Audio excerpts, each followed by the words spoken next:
बाबा विश्वनाथ की नगरी बनारस से आपका स्वागत है study with team Banaras channel पर। आज के इस वीडियो में हम लोग टीआरई 1 में पूछे गए पॉलिटी के क्वेश्चन को डिटेल में डिस्कस करने वाले हैं। इससे पहले हम लोगों ने भारतीय राष्ट्रीय आंदोलन से संबंधित जो भी प्रश्न थे उसे डिस्कस कर लिया है। अगर आपने उस वीडियो को नहीं देखा है तो उसका लिंक आपको नीचे कमेंट सेक्शन में मिल जाएगा, उसे जाकर के आप जरूर देखिएगा। अब चलिए हम लोग प्रश्न देख लेते हैं। तो यहाँ पर पूछा है कि भारत में प्रेस की स्वतंत्रता लोगों को प्राप्त है क्योंकि, अब आपके पास ऑप्शन दिया है, यह संसद की विधि के तहत लोगों को उपलब्ध है। दूसरा ऑप्शन दिया है यह भारत के संविधान में विशेष रूप से प्रदत्त है, या फिर तीसरा ऑप्शन दिया है यह विचाराभिव्यक्ति की स्वतंत्रता के अधिकार में निहित है, एक से अधिक या इनमें से कोई नहीं। तो इसका सही उत्तर है सी वाला ऑप्शन, यह विचाराभिव्यक्ति की स्वतंत्रता के अधिकार में निहित है। मतलब देखिए भारत के अंदर क्या है, फ्रीडम ऑफ स्पीच है और फ्रीडम ऑफ एक्सप्रेशन है। इसी के तहत हमारा प्रेस भी स्वतंत्र है कि वह कुछ भी बोल सकता है, कुछ भी छाप सकता है। और अगर बात करें हम लोग कि वर्ल्ड प्रेस फ्रीडम डे कब मनाया जाता है, तो यह देखिए 3 मई को मनाया जाता है। और अभी देखिए हाल ही में वर्ल्ड प्रेस फ्रीडम इंडेक्स आया था 2023 वाला, उसमें भारत की रैंक बहुत बुरा था, 161 रैंक था 180 में से। 180 में से सोचिए 161वां रैंक प्राप्त हो रहा है। और यह जो वर्ल्ड प्रेस फ्रीडम इंडेक्स जारी कौन करता है, तो रिपोर्टर्स विदाउट बॉर्डर, ठीक है, रिपोर्टर्स विदाउट बॉर्डर इसे जारी करता है। और अभी हम लोगों ने बात किया था कि जो प्रेस की स्वतंत्रता है, तो फ्रीडम ऑफ स्पीच की अगर हम लोग बात कर ले तो आर्टिकल 19 में हमारे संविधान में दिया गया है फ्रीडम ऑफ एक्सप्रेशन और फ्रीडम ऑफ स्पीच के बारे में। अब चलिए हम लोग नेक्स्ट क्वेश्चन पे चलते हैं।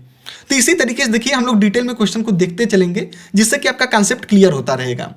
अब देखिए यहाँ पर दिया है कुछ प्रांतों के संसाधनों की उपलब्धता और वो जो संसाधन प्राप्त होते हैं उनका संबंध किस प्रांत से है। तो यहाँ पर दिया है कि खनिज संसाधनों की संपन्नता परंतु औद्योगिकरण की कमी। नेक्स्ट दिया है कि जल संसाधनों की संपन्नता परंतु आधारभूत संरचना के विकास की कमी। और सी दिया है कि सौर और वायु ऊर्जा की संपन्नता परंतु जल संसाधनों की कमी।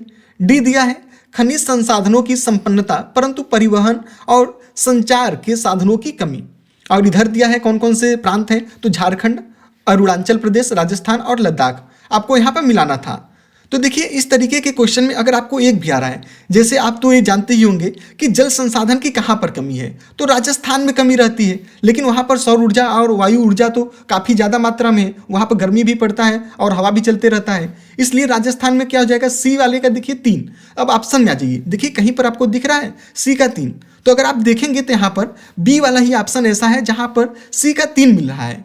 और बाकी के ऑप्शन को भी देख लेते हैं, 1 का 1, बी का 2, सी का 3 और डी का 4, मतलब सामने सामने ही मिला है। तो अगर अब बात करें हम लोग खनिज संसाधनों की संपन्नता, तो अगर आप देखेंगे तो झारखंड में बहुत सारी माइंस हैं, कोयले की खदान है अलग अलग, तो कहने का मतलब वहाँ संसाधन तो बहुत ज़्यादा हैं, खनिज संसाधन है, लेकिन औद्योगिकरण की कमी है, मतलब इंडस्ट्रियलाइजेशन की कमी है। तो 1 का हो गया। नेक्स्ट आ जाइए, जल संसाधनों की संपन्नता परंतु आधारभूत संरचना के विकास की कमी, तो इसका अरुणाचल प्रदेश से मिल जाएगा। और जल की कमी वाला हमने देखा था राजस्थान में है। डी वाला देख लेते हैं, तो खनिज संसाधनों की संपन्नता परंतु परिवहन और संचार के साधनों की कमी, तो लद्दाख में देखिए बहुत ज़्यादा क्या रहता है, बर्फबारी पड़ा रहता है, जिससे कि वहाँ पर जो परिवहन के साधन है सही तरीके से सुचारू रूप से काम नहीं करते हैं। तो इस तरीके से यहाँ पर जो बी वाला ऑप्शन था वो सही हो जाएगा। तो इस तरीके से देखिए कई बार क्या होता है ना कि आपके एग्जाम में ऐसा क्वेश्चन आता है जिसमें आप बहुत सारे ऑप्शन को एलिमिनेट कर सकते हैं। अब देखिए यहाँ पर 76वां क्वेश्चन कह रहा है कि हिमालयन यू का स्पेलिंग है YEW, हिमालयन यू नामक औषधीय पौधा भारत के निम्नलिखित किन प्रांतों में पाया जाता है। तो इसका सही उत्तर है हिमाचल प्रदेश और अरुणाचल प्रदेश। ये देखिए जो हिमालयन यू है इससे एक बहुत ही अच्छा केमिकल निकलता है जिसका नाम है टैक्सोल। और टैक्सोल का जानते हैं काम क्या है, तो इसका यूज होता है कैंसर अगर किसी को हुआ रहता है तो उससे संबंधित दवाई बनता है। तो जो हिमालयन यू का पेड़ है उससे जो छाल निकलता है या फिर उसका जड़ है, टहनी है, तो उन सभी से टैक्सोल नामक एक रासायनिक यौगिक निकलता है और इसका उपयोग कहाँ पर होता है, तो कैंसर के इलाज में होता है। ठीक है, इसका ये वाला ऑप्शन सही हो जाएगा। अब चलिए नेक्स्ट क्वेश्चन देखते हैं। तो यहाँ पर पूछा है कि समुद्र पारीय भारतीय नागरिकता मतलब ओवरसीज इंडियन सिटीजनशिप योजना भारत में निम्नलिखित में से किस अधिनियम द्वारा किस अधिनियम द्वारा प्रारंभ की गई थी? तो इसका सही उत्तर है नागरिकता संशोधन अधिनियम। इसमें देखिए होता क्या है, ओवरसीज इंडियन मतलब जो भारत से बाहर रहते हैं। अब भारत में दोहरी नागरिकता का तो प्रावधान है नहीं कि मतलब आप अगर भारत के नागरिक हैं तो सिर्फ भारत के नागरिक हैं, अगर आप अमेरिका के नागरिक हैं तो ऐसा नहीं है कि आप अमेरिका के भी नागरिक हो सकते हैं और भारत के भी नागरिक हो सकते हैं। तो यही होता है कि दोहरी नागरिकता, तो भारत में ऐसा है नहीं। लेकिन जो ओवरसीज भारतीय नागरिकता है इसके तहत होता क्या है कि जो लोग भारत से बाहर, जैसे मेनली मान लेते हैं जो नॉर्थ अमेरिकन थे, उन्होंने इसका डिमांड किया था, तो उनको एक वीजा जारी कर दिया जाता है जिसके द्वारा वो कभी भी लंबे समय तक भारत के अंदर रह सकते हैं, लेकिन वोट नहीं दे सकते हैं। जैसे अगर आप भारत के नागरिक हैं तो आप वोट दे सकते हैं, लेकिन जो समुद्र पारी भारतीय नागरिकता है, जिनके पास ओवरसीज इंडियन सिटीजनशिप है, वो लोग यहाँ पर वोट नहीं दे सकते हैं। और यह लॉन्च कब हो गया था? तो 2006 में जो प्रवासी भारतीय दिवस हुआ था 9 जनवरी को, उसमें इसे लॉन्च कर दिया गया था।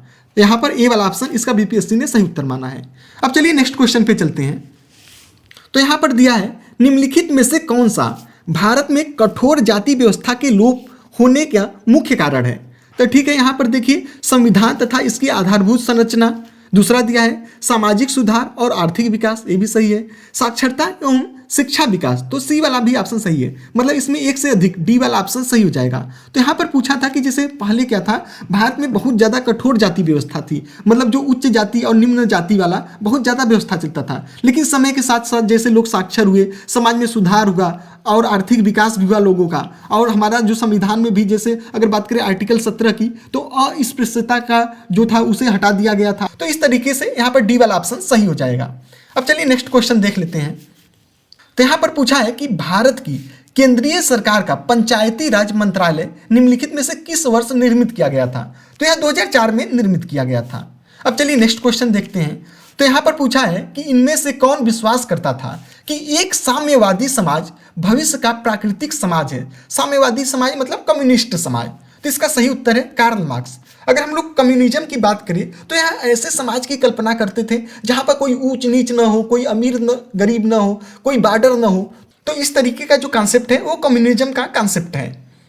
अब चलिए नेक्स्ट क्वेश्चन देखते हैं।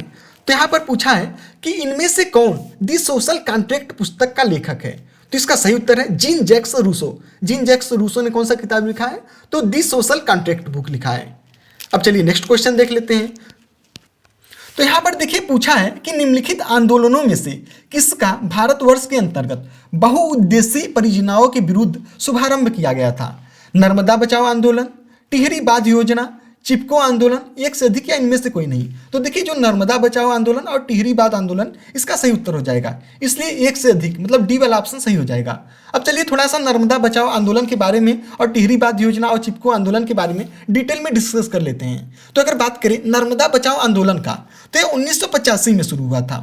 और अगर हम लोग बात करें तो नर्मदा नदी पर सरदार सरोवर बांध बनाया जा रहा था, इसी के विरोध में नर्मदा बचाओ आंदोलन चला था। और बात करें अगर टिहरी बांध योजना की, तो यह उत्तराखंड में है। कहाँ पर है? उत्तराखंड में। और इसके अगर प्रमुख नेता की बात करें हम लोग तो सुंदरलाल बहुगुणा है। और नर्मदा बचाओ आंदोलन से संबंधित कौन थे? तो मेधा पाटेकर थे। इसी तरीके से अगर चिपको आंदोलन की हम लोग बात करें तो चिपको आंदोलन में देखिए हुआ क्या था मेनली कि वहाँ पर जो ठेकेदार थे वो पेड़ों को काट रहे थे। तो यहाँ की जो महिलाएं थी ये कहाँ पर हुआ था? तो यह भी उत्तराखंड में हुआ था। और उत्तराखंड के स्पेसिफिक अगर बात करें तो चमोली डिस्ट्रिक्ट में चिपको आंदोलन, चमोली डिस्ट्रिक्ट, ठीक है, चमोली जिला। इसमें हुआ क्या था? तो जो महिलाएं थे वो पेड़ों से चिपक गई थी और लोगों से, जो ठेकेदार थे पेड़ काटने आए थे, उनसे बोले कि पहले हमें काटिए उसके बाद आप लोग पेड़ काटिएगा। और चिपको आंदोलन से अगर पूछे तो इससे संबंधित जो लीडर थे कौन थे? सुंदरलाल बहुगुणा और चंडी प्रसाद भट्ट थे। ठीक है, अब चलिए नेक्स्ट क्वेश्चन पे चलते हैं। तो यहां पर पूछा है निम्नलिखित में से कौन सा भारत के संविधान के अंतर्गत मूल कर्तव्य फंडामेंटल ड्यूटी है?